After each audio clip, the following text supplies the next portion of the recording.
For joining me for Dr. Judy WTF, What the Freud, and we have with us, Christiana Davidson, one of our wonderful therapists on staff, and she is in London, England. So Christiana, thank you so much for waking up bright and early. I don't even think it's morning yet for you. What is it? No, it's 4 a.m. here. Well, So. I've got to say you look great. Oh, thank you. Great for 4 a.m. in the morning. That's amazing. I should get up more at this time. Right. So, audience, I know that many of you are familiar with the Be the Cause mind map, and some of you are not.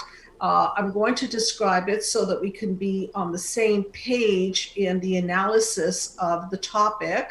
And the topic is narcissistic mothers, criticism, and control.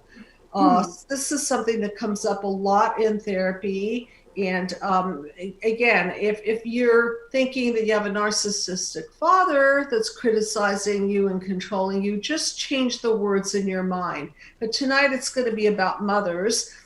First of all, because a mother's criticism of a daughter and a mother's criticism of a son is a little bit different than a father's criticism, because for several reasons. We've got a female role model, and she's telling either her daughter that you're not good enough, or her son, and kicking him in the proverbial testicles here, telling him that he's not good enough. And both are forms of control, and both are forms of emotional abuse. And in particular, I know, Christiana, you really, really love to work with mother-daughter and mother-son disconnect. So we're going to delve into this. I want everybody to be on the same page. So I'm going to outline the mind map for you. I've been using the mind map for many, many years. And what it's done for my treatment plan is it's really, really organized it. It shortened the therapy time. It prevents people from just endlessly talking and endlessly venting without learning. And so this is a psychoeducational healing journey. It's a from through to journey from the wounds of the past, dismantling them, and then shifting people into health. So I'm going to start with panel 1 and describe what the Freud I'm talking about here. So panel 1 is a metaphor. All the panels are metaphors. And panel 1 is a metaphor for the light in you, the potential to self-actualize, the potential to be the best of your best. And then those shadows that eclipse your light are all the childhood wounds of neglect and abuse that prevent you from growing and manifesting your best of your best. So what are those wounds? Physical abuse, emotional, sexual abuse, verbal abuse, neglect, control, smothering. Those are the ones we speak most about. And then the narcissistic abuse, in particular, is an abuse of apathy. It's really the disease of, I really don't care about you, and you don't come first, and your feelings don't matter. And why don't your feelings matter? Because first of all, I don't have feelings, so therefore they don't matter. And second of all, my feelings have to be fed and supplied, and I have to be, I have to basically make sure that I'm okay. I have to be okay. So that's the order of things. So you can see that this is a system gone terribly wrong. And so when we're wounded, what happens is we have these reactions to the wound. And in this particular session, because the sessions are divided into these panels, we talk about the amygdala, the emotional brain, the fight, flight, freeze, fawn system. And we talk about complex PTSD, which from the mind map perspective is unhealed childhood wounds, pre-verbal. We talk about PTSD. And then in panel 3, we talk about how all of this damage lands into core beliefs, such as I'm not this enough and I'm not that enough. And we'll definitely talk about how criticism generates a whole slew of these horrible negative core beliefs. And then just so that we can move on a little bit faster, when things don't go right in the blueprint of our childhood, it ends up in chaos, defenses, and breakdowns, which we turn into breakthroughs.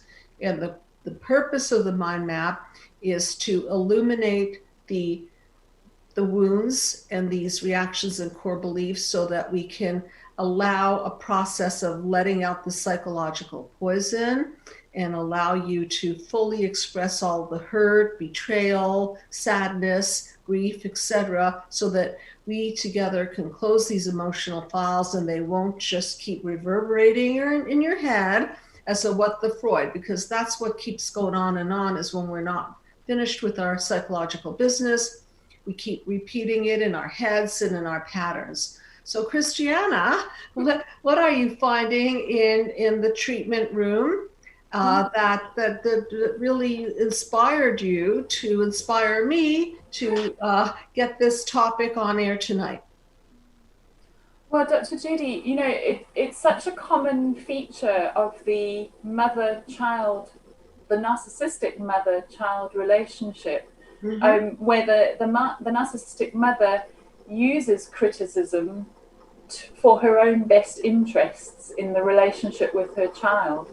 Okay, so give me an example of where the mother would profit by this. Well, you see, criticism for her is her way of being able to project out the self-loathing that she has in her core. So instead of her sitting with her own self-loathing, going within and trying to understand the root cause as we do in the mind map, what she does is she projects out that self-loathing onto others, especially her children, because then she's able to see it out there instead of having to look at it in here. So it's like a disowning of her own pain around her not being perfect. Exactly. And as long as it's out there, she doesn't have to look in the mirror at her own self imperfections, and it could be something that she controls out there. Exactly. And we know that one of the narcissism is associated with this concept of mirroring, and how crucial that is, when the child is the infant in the attachment phase, that the child looks to the mother to see in the mother's eyes, who am I? And am I okay? And they need this sort of mirroring between the mother and the child to start to develop this picture of themselves.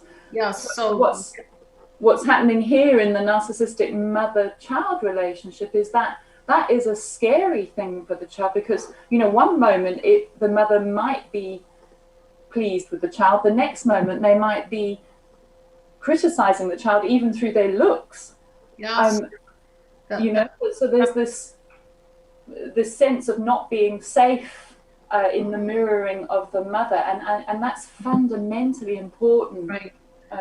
Right. And neuroscience shows that without this interaction between mother and child, we don't form that healthy core sense of self. We don't internalize the mother. Winnicott, the psychiatrist, he was a psychologist. I keep forgetting if he was a psychiatrist or psychologist. He came up with the term good enough mothering. And for those of you who are parents, this doesn't mean that you have to sit there and gaze into your child's eyes all day. That would be impossible and ridiculous. But the concept goes something like, it's got to be good enough, and it has to draw the child out. And the child, as you said, self-defines in the eyes of the mother. And so if there's interaction and the smile and the play and making faces and making sounds and all of those little noises that children make, the goo-goos and all that, if that is mirrored, then a baby feels that they're being emotionally contained. Now, here comes the very interesting part that Winnicott talked about, which is the good enough part. And I really like the concept because it means imperfect. Yes. We are imperfect beings. So that means that we can disconnect, we can reconnect. Okay, and that is where neuroplasticity of the brain comes in. So when we don't exactly do it right, the baby experiences a small letdown. It can't be too big, it can't be traumatic, it can't be a huge abandonment disconnect, but there will be disconnects. And over time, the baby will develop a sense of object constancy, meaning Yes. that it'll know that mommy didn't get it right, but she's going to come back and she'll feed me eventually and she'll change my diapers eventually. And so this is a call-in show, and I want you to know that why we are talking about this is because Bowlby attachment theory is the blueprint to our mental health. And I always like to refer to the animal kingdom because we, of course, as therapists, psychologists, we deal with anxiety and depression and OCD and paranoia and BPD and NPD. And I can open up the DSM and look at all the labels. And ultimately, we're not really big on labels. We're more looking at the injuries and the outcomes of those injuries based on the system gone wrong. But I refer back to the animal kingdom a lot because, first of all, I'm crazy about animals. And second of all, because if we just watch nature, everything just works so beautifully. The little baby cub is nursed by mommy, and the little baby siblings play, and mommy corrects the baby, and there's a safe, secure environment, and maybe daddy goes hunting and brings back the food to the little babies, and it's a system gone right. And unfortunately, we as a human race are not doing so well.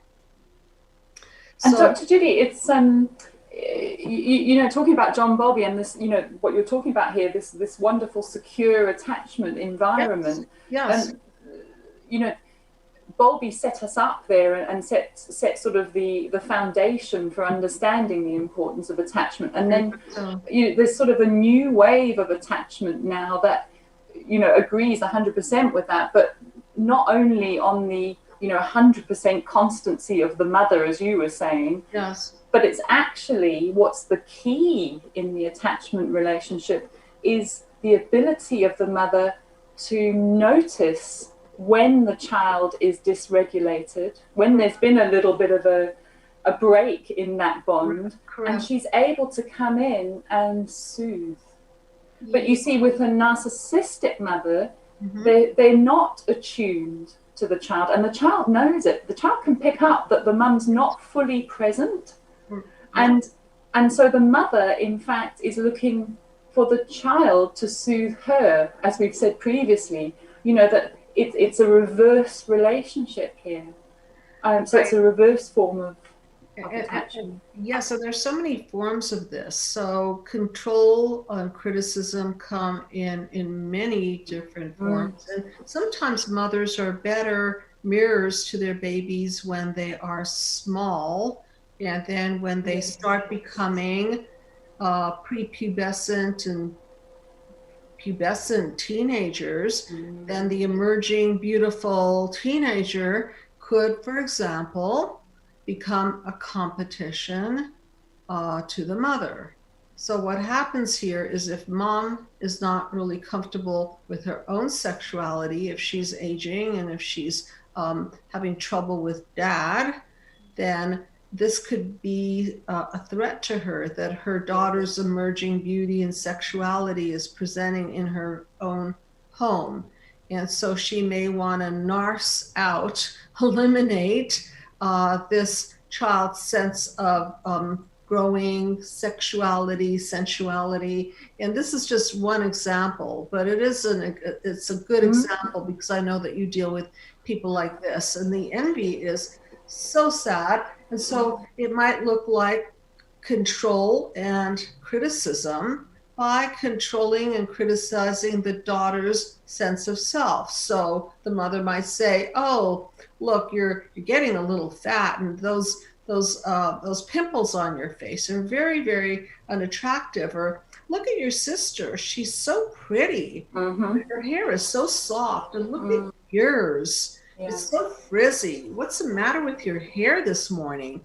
And so these messages are powerful because they're not just coming from anybody. They're coming from the source of the child's view of herself. Yes, exactly. So that's why it's a bigger deal. So when mom says it, it's just really a big deal. And this is a call-in show, everybody. And if you want help 24/7, please contact us, and we will be offering free consultations as we've been. And take advantage of that, because sometimes you don't know if you're ready for therapy, and then it might be a case where something's on your mind, and then when you see that there's a way to approach it, and a way that's very specific, very organized, and not endless, and won't cost you months and years of time and money, then sometimes it's very, very containing and incentivizing for people to enter into a 10-session process. And of course, you don't have to only stop at 10. You can have follow-up at any time you need. It's just that during the 10, you're going to learn a heck of a lot. And also, please feel free to download your free PDF of Be the Cause, Healing Human Disconnect. We'll get it right to you. Just give us your email and it will be sent to you. And of course, a great way to learn the system is to buy that video series, the 9-panel Journey to Healing. And that is something that anybody can partake in. And sometimes I have people telling me, oh, my husband doesn't want to see a therapist. And sometimes this is culturally the case because, for example, in the Mexican machismo culture, men just don't want to do therapy. So I'll say to them, the wife or the girlfriend, well, why don't you watch a video, and then he doesn't have to feel like he's less manly because he's taking the therapy. And so it's just a wonderful way. And then, of course, my suggestion strongly is pair it with one of the therapists on staff. And Christiana, you're a wonderful therapist on staff. I really publicly appreciate you. You've been so kind and intelligent and empathic. And I think that those qualities make for an excellent therapist. And some people are smart, but they just don't have that connected, kind heart. And I think it's very important, because we're not dealing with something. You're welcome. It's true. We're not dealing with something intellectual only here. No. Although you've got to be smart, but there's logic and then there's psychologic. Okay. And that's what the mind map helps. That's why it's such a great tool, because it's not just, sometimes we can get very stuck in the analytical side of things in an ongoing therapeutic relationship. Sure. And what the mind map helps is it gives us that, but then it also encourages us to really go into the feelings that are trapped, into the emotions that are holding us back, really, and that ultimately lead to things like physical illness. And if we don't address them, they tend to speak in other ways in our lives. Right. And so it's sort of like, I was thinking about our topic tonight, and for some reason I was thinking about a gun and bullets, just shooting criticism at your child, and ow, of course a bullet would kill you, but I'm talking about but it does feel like that, throwing darts or stones. And it's a great analogy, Dr. Judy, because so many of my clients come to me and they say, I was afraid of the next attack. Yes, I was afraid of the next, I wasn't sure how my mother was going to be with me next. Was she going to be sort of spitting criticism at me, or was she going to be wanting a hug from me because she wanted the hug? Because she wanted the hug, right? Yeah. It's not for you; it's for her because she wanted the hug. Yeah. And here's the crazy making part. Okay, the crazy making part is that if she wants the hug, she'll be really sweet. Yes. She goes out in public and wants to show the world what a sweet, nice mother she is. She'll turn on a dime and she'll stop the criticism and she'll turn on the praise. And it's schizophrenogenic, and that by that I mean nutty, crazy making, which you see, you're trying to line it all up. You see, the thing is, it's not actually about you at all. It's not about the child. This is, this is the sad part of narcissism. It's narcissism is really formed early on in the child's life.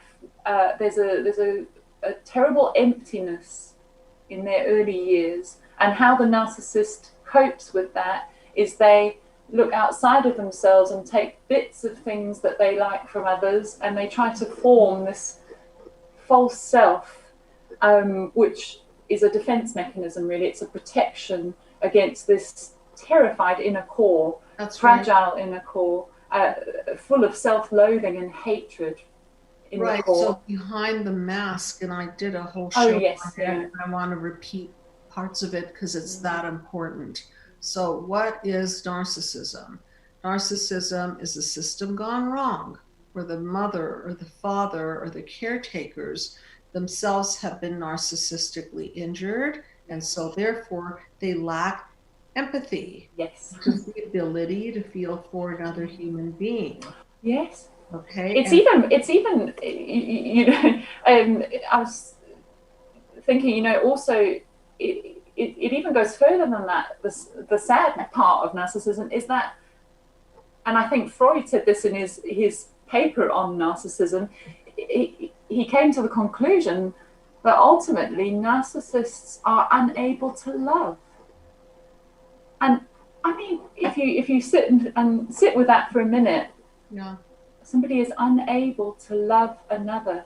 I mean, what do we all want with our lives ultimately is to be able to love and be loved in return. And to be loved in return. So what is the blueprint that forms this is, many pathways can take a person down this road.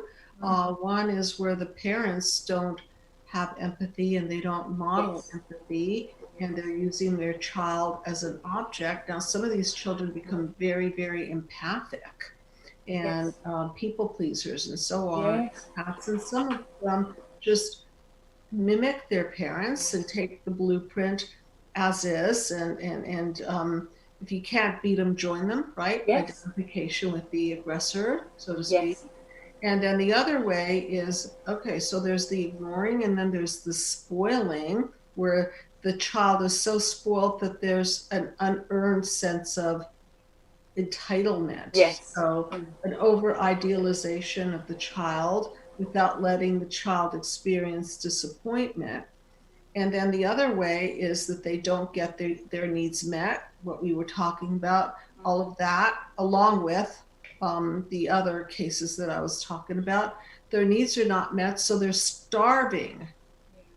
So they're starving for this, so they have a hole in the soul, as I like to put it.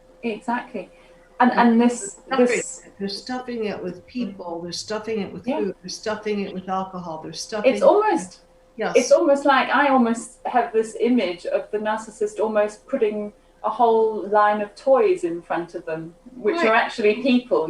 This one's for this one's for that. I'm going to use that one now.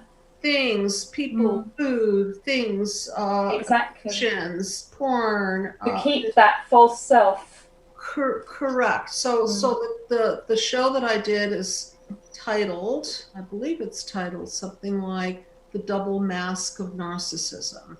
And we talk a lot about overt narcissists who are just more overt, and covert narcissists who have the same deep sense of fragile self. It's just that they go about it a little bit differently. And in both cases, it's a double mask, because the first mask is that love bombing. And who doesn't want to be love bombed? Oh, they're the most beautiful, and the wine and the roses and the whole 9 yards. So that's mask number one. Think about it as catching the bees that produce the honey, okay? And so people who are yearning for love will go for it.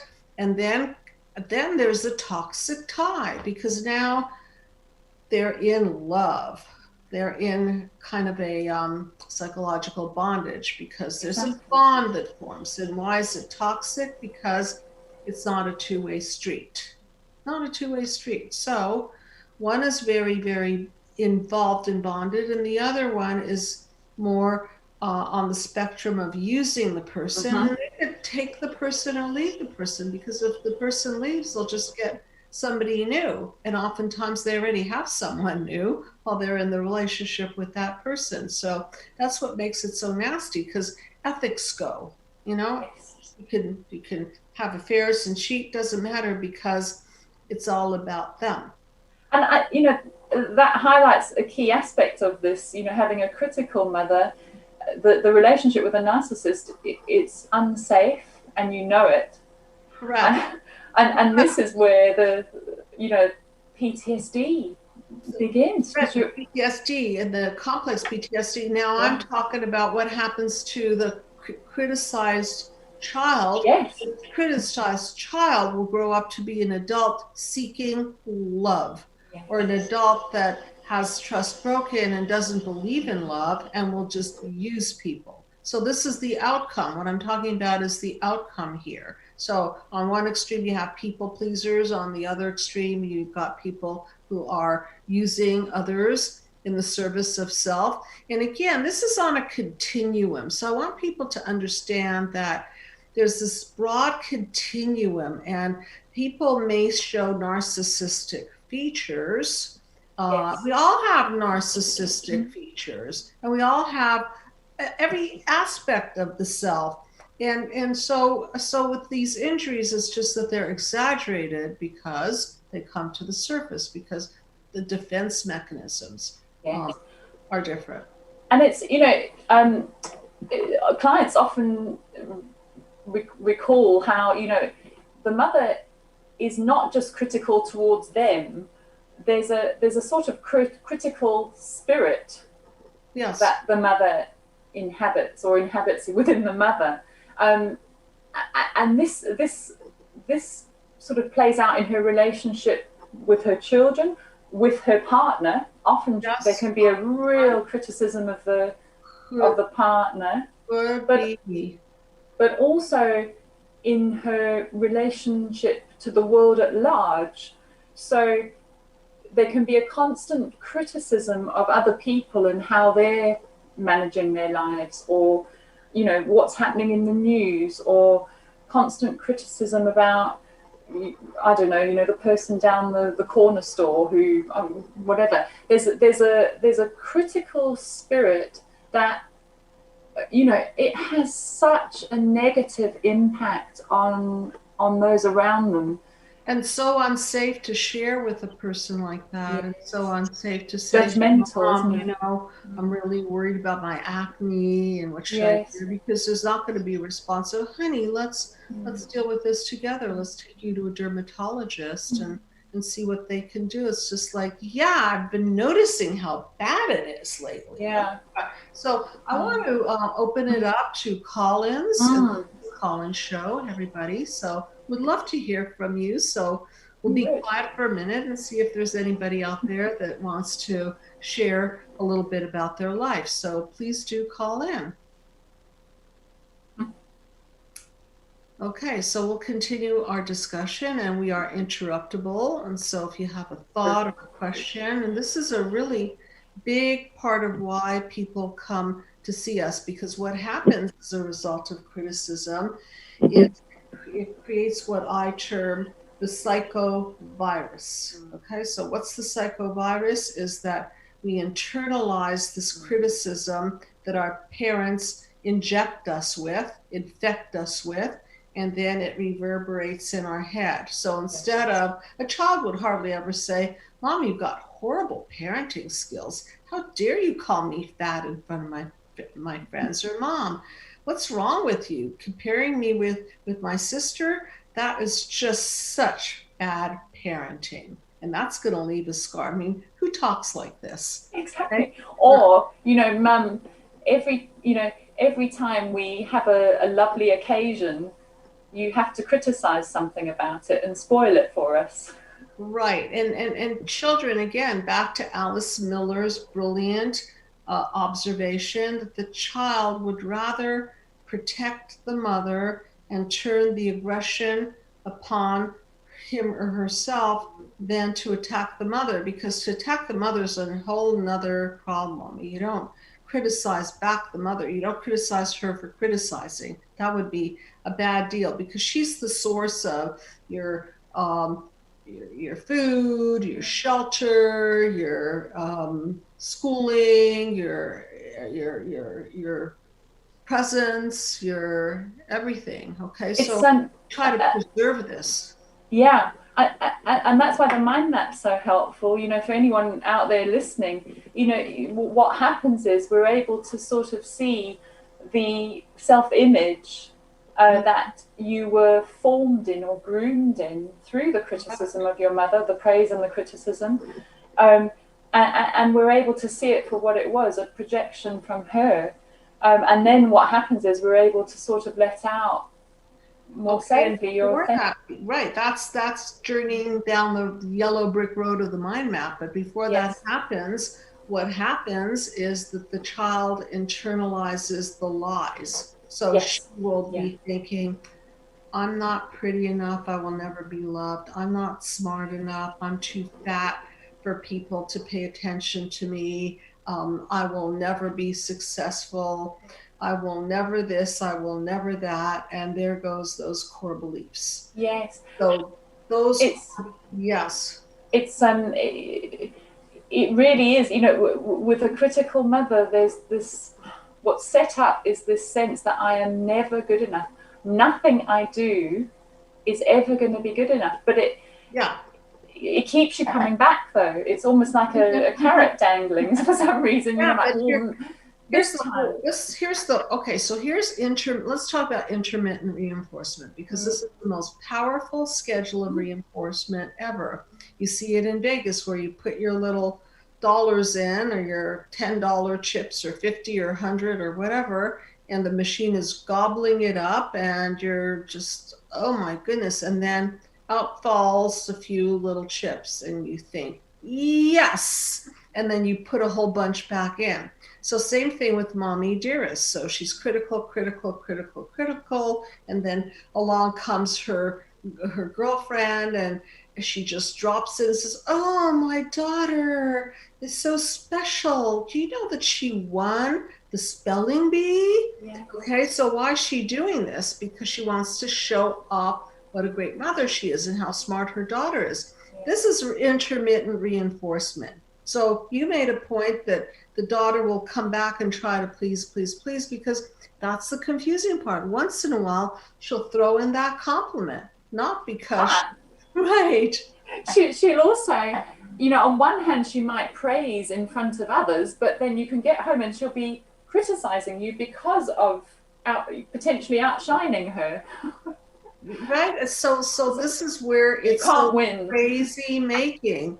And that's why people literally come in and their head is twisted 180 degrees. And the first thing that I teach them about this psychovirus is that we're going to identify them versus with them. And I'm going to repeat that because it's a really important concept and it's part of the work, is that once we identify the lies, okay, and shine the truth light on the lies, then we can start distancing ourselves from them. And instead of identifying with them, tag, you're it, you're stupid, you're ugly, you're a loser, this, you could say, oh, this is the psychovirus encoding that my parents left me with. And so I'm not going to buy into it because it's not based on anything more than their agenda. Okay. Absolutely. So this is the work, is we've got to identify it, and then we've got to dismantle. So this is a from, through, to model. So first step is identify the problem, dismantle the problem, take out the psychological poisons that surround the problem through a series of truth dialogues that we're famous for. A lot of truth dialogues along the pathway of healing. Very powerful. Very powerful. And these truth dialogues are, again, designed to close the psychological files so that you're not carrying with you the resentment and the anger and the hurt and the betrayal and so on. And once we close these psychological files, then we can reboot the emotional system, clear the slate, so to speak, of all of the mess that the original blueprint left us with, and give us an opportunity to now start manifesting without all those shadows limiting us. So again, this is a call-in show. I would love to hear from you, and I really appreciate all the people who listen. And some of you I know are binge watching my shows because I get calls, and they speak so much along the lines of the mind map. So I think that one of the things that the mind map allows people to do is to learn this material in layman's language without complicating matters. And the point of the therapy is also to help you think like a shrink. So you don't have to stay in therapy forever. You'll learn how to process your own emotions. And then again, you can, instead of being under the bus, you could start to be the cause and be the driver of the bus. So if you have any questions or thoughts, please call. You've got two people here who know the mind map very, very well. And so feel free to ask away and allow us to maybe answer some questions that have been brewing in you, stewing in you, ruining you, and so on. And we are interruptible. So I think people are getting the drift that this is not just talk therapy. This is a process of healing, a very specific one. It is, and it's powerful in that sense because it takes into account everything we're talking about here. You know, not only are we sort of taking stock, we're looking at the impact, and we're because we have a trained ear, we're able to pick out things that perhaps other talk therapy might not pick up on. You know, things like sort of the unspoken messages, the non-verbal cues, the non-verbal cues, and that's another form of criticism. We did a show together about that. We did, yeah. It doesn't have to be words saying you're stupid or you're ugly or shame on you. It could just be a look or kind of like a gesture with the mouth, or it could be just anything, a brush. You see that sets up a codependency from the, you know, in the relationship. The child then spends the rest of their lives sometimes looking to the mother. Is it okay for me to think this or do this or wear this? Yes. You know, what's her reaction? Oh, okay, now I've got it wrong again, you know. Or great observation, and then they hand over the power to their friends or their partners, or even still later in life, you know, a woman can be ringing her mum, getting her mum's thoughts on something, or getting her mum's opinion, because she's still sort of in that toxic relationship with mum. Yes. Mum's still at the helm in some ways, even if she has left home. Right, and then when she pleases the mom for an instant, right, then her face lights up like in Vegas, and it's cherry, cherry, cherry. And for a moment, she gets the dopamine. Yeah. Right? We have a call. Cool. And then the next thing is, is there a call coming in? Yes, we have a call. Okay, hi. You are here with Christiana and Dr. Judy. Welcome to the show. What is your name, please? Yes, my name is Rotio. I'm sorry, what is your name? Rotio, R-O-C-I-O. R-O-T-I. Rotio, thank you so much for calling in. And so what is on your mind tonight?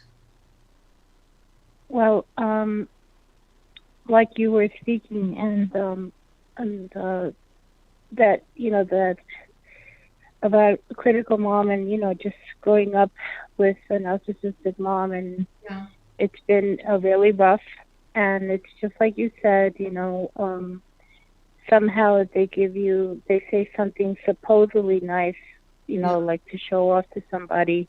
Yeah. It's of course not genuine, and it all centers around her at the end of the day. You know, somehow it's, you know, I want the attention.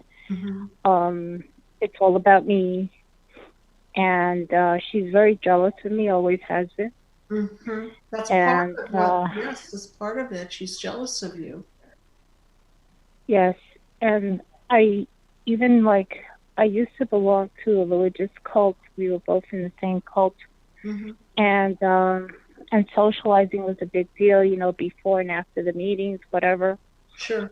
And the minute somebody would come and talk to me, she would zoom from wherever she was, even if she was involved talking to somebody else, and interfere, right, barge into the conversation and just be totally obnoxious and rude. Right. And I was like, oh my God, you know. It didn't matter, you know, no respect, no privacy, didn't matter. No boundaries, Rotio. Right. And even at one point there was, you know, at more than once, you know, that a man was actually approaching me because he was interested in me because we were in the same religion or whatever. Yeah. And she would totally, you know, like sabotage it. Like, sure. Now, like you're not going to get it. Just a quick question. Is your father in the picture? Does she have... No. Okay, so this would make she was it a single mother. Okay, so now she sees you with another man, and could very well be reminding her of her loneliness and her lack of ability to hold that relationship. And so first of all, I'm really, really sorry that you had to go through this, and hopefully you're learning that it's not your fault and that she herself has a hole in the soul, and this is her way of demeaning and devaluing and destroying and controlling. And it temporarily makes her feel better. But then again, because of the hole in the soul, think about it as this bottomless pit. She has to keep doing it over and over again to make herself feel better until she doesn't feel better, and then she has to do it all over again. And Rossia, I think also, just following on from Dr. Judy there, you know, the narcissistic mother sees her children as her belongings. You are her source of supply. You are her primary source of supply. Yes. And there is no way she is going to let you go off and go away from her. She needs you to be that source of supply for her. So she'll come in and she'll meddle, especially when there's any threat that you may go off and get married, or you know, somebody else will become God in your life, so to speak. There's no way she's going to have that. So she will do everything in her power to destroy, like Dr. Judy was saying, and devalue it. You might even find she, if there is a man in your life, she'd be highly critical of him, you know, and do so in order that, you know, you focus your whole life around meeting her needs. That's how it should be from the narcissistic mother's perspective. And as soon as you start to not do that, that's when you get these little episodes of narcissistic rage coming out. And one of those needs may very well be to not be alone. So yes, she can sabotage the man coming your way, or the more she can demean and devalue you and make you feel unlovable, unimportant, and dependent on her, the more of a chance she'll have. I mean, this is a very, very sad picture, and I have cases like this where the mother guilts the child into being her full-time, stay-at-home caregiver, and then the person ends up throwing away his or her life. Very, very sad. So just curious, how is your life? Are you dating? Are you feeling like you're getting on with things and managing to develop on your own? Well, I'm in therapy. Well, I have been in and out of therapy my whole life, obviously, because I am also an only child, so which makes it a lot worse. Yeah, spotlight on you, right? Yeah. But I try, you know, because of circumstances, you know, lost a job, and you know what we've been through with the COVID and et cetera, et cetera. It's just, you know, we ended up, quarantining together because there's, of course, no choice, nowhere to go. And that's, if you think quarantine is bad with normal people, you have no idea what it's like to be in four walls with somebody like that, Well, that's why I call the psychovirus, it's sort of like coronavirus is the physical virus, and then the psychovirus, all these attacks and criticisms, which you then internalize, that's a different virus also, because exactly. It's psychological, but it's a killer.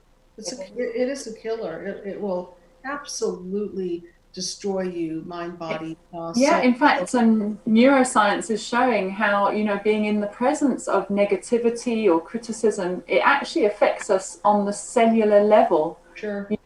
So just being in that environment will have an effect.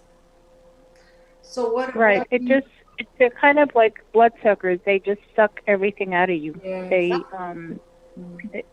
They produce this negative energy, and there's no way anybody can thrive in an environment like that. No. And I'm working to get out, obviously, but it's not easy, but I'm working on it. And for a long time, I even kept it a secret that I was seeing a therapist.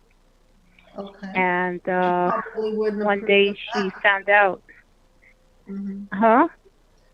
Yeah, and one day she found out, and now whenever we had a disagreement the other day, she goes, "I don't even know why you see a therapist.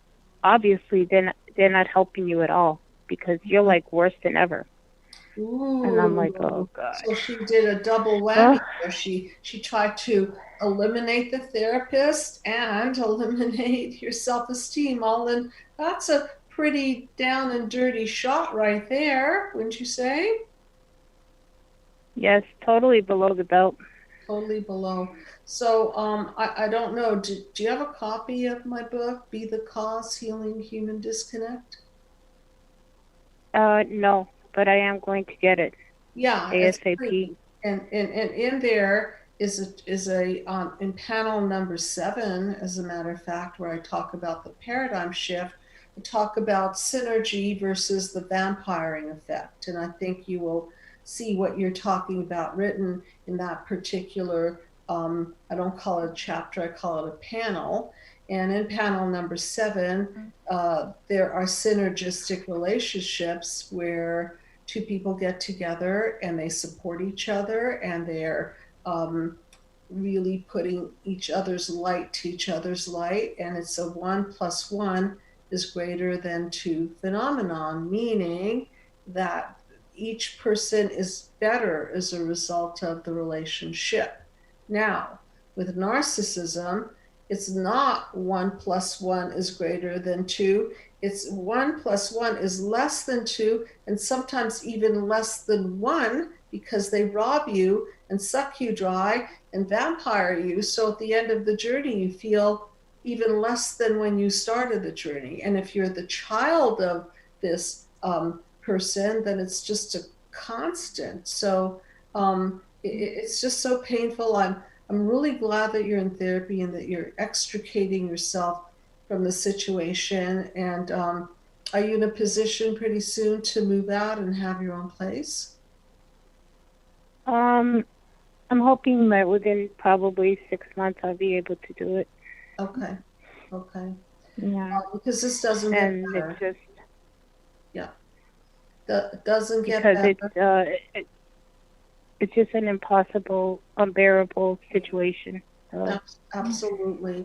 And again, she is in her own world. She has those deep injuries, which is why she's manifesting this way.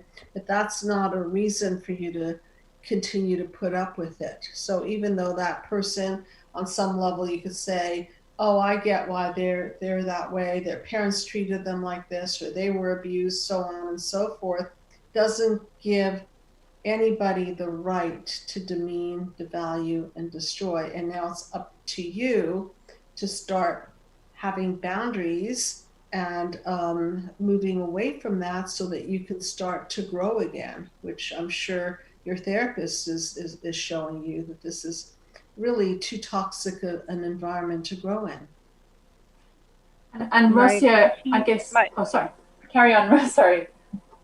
Yeah, that's okay. Yeah, my therapist did mention, she goes, you know, you this is not fixable. You cannot fix her. No. You need to remove yourself, and that's all that you can do. That's right. And so what I want to caution you about is to make sure that you don't go picking a person who's got these qualities, because what you may have been groomed for is to people please and tolerate this. And the last thing you want to do is to do a what the Freud, repeat the pattern, pick a mate that has these qualities and be enslaved for another many years, because these toxic bonds are serious. They sound like they're wonderful, love bombing, joyous, soulmate-y kinds of bonds, but they end up being toxic because that person is not well. That person in the relationship has their unwellness, and of course you have yours, and instead of being growth partners, you're just repeating this horrible blueprint yet once again. So that's why I tell people, if you're listening, I hope you're really listening to this part, is that if you don't heal your childhood wounds, you're doomed to repeat them.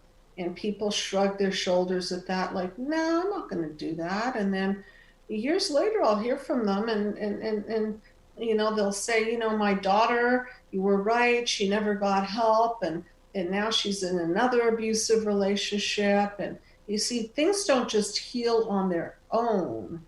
You've got to intercept the... Yeah, it's true, Dr. Judy. It's almost like, you know, step one is to remove yourself from the toxic situation, but really that's not enough.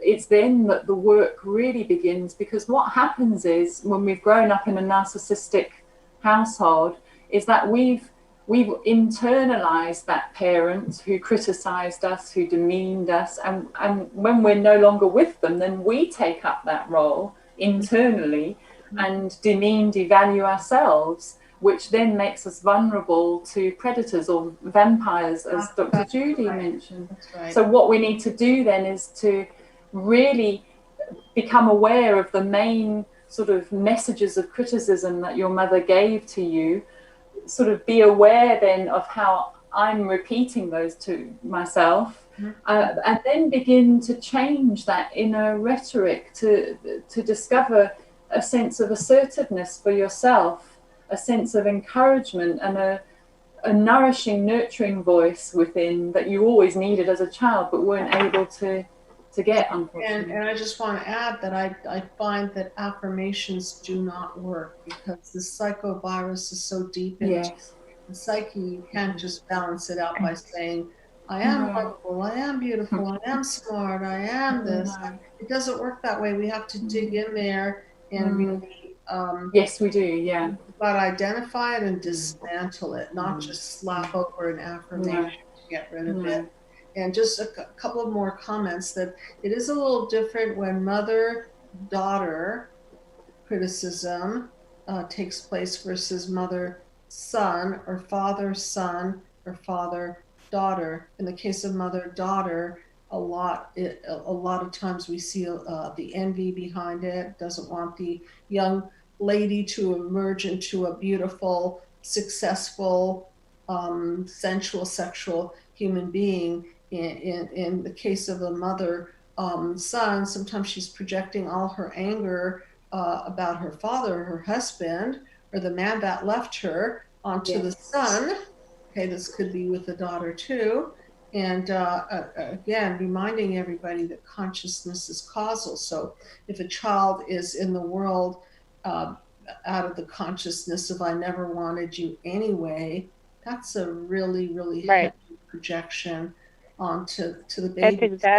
That's exactly her words. Really? It's like, I never, you ruined my life.